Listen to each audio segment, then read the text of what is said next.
Right, so this is a sensitive and serious topic, so I'm going to treat it as such, but there is a big distinction right there. Did Big Bird go up into, well, really not into space because the fucking Challenger blew up? Short answer, yes, but there's a lot of things I need to go over. Caroll Spinney, the puppeteer for Big Bird, didn't go into the Challenger, okay? He was an astronaut, and they didn't have enough time to really prep him on how to become an astronaut and all that jazz. However, they still wanted the idea of Big Bird being in space or being on the Challenger to be a thing.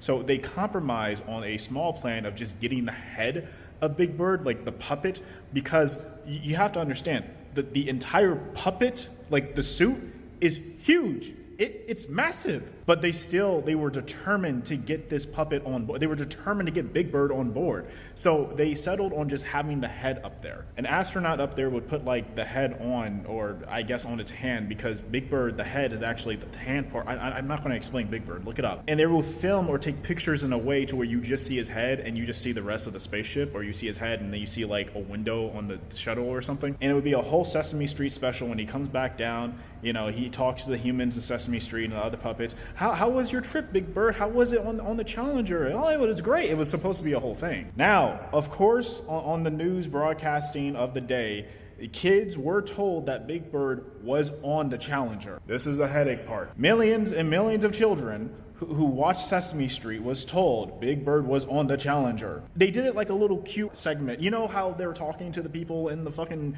spaceship and everything, or they're talking to NASA? Of course, a news person had to say, well, yeah, NASA told us that Big Bird is on the Challenger as we speak. They did that. The other day, we can confirm that Big Bird is on board. So the big question is this. What did they do after the Challenger exploded? What did they tell the children? How did Sesame Street react? Well, out of all the tragedy that was the fucking Challenger incident, something magical did happen to maintain the innocence of the children. Apparently, a lot of parents just told their children, don't worry, Big Bird is still alive. He had to go to the bathroom, and he missed the spaceship. You know how parents are, lying to their children and shit like that, like Santa Claus or Easter Bunny. They were telling their children, oh, we got a call from NASA. So PBS gets word of this, and they think, holy shit, all these parents are helping us basically bring Big Bird back. Because if all of these parents are telling their children somewhat of the same thing of how Big Bird is still alive, that gives us the opportunity to bring him back. Well, let's bring him back onto Sesame Street. Don't say shit about the Challenger. Don't say shit about space.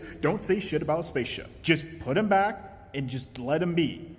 That's what happened. So did he perish in our universe? Technically, yes. But he's still alive for the sake of the innocence of children. So, yeah, that's what happened.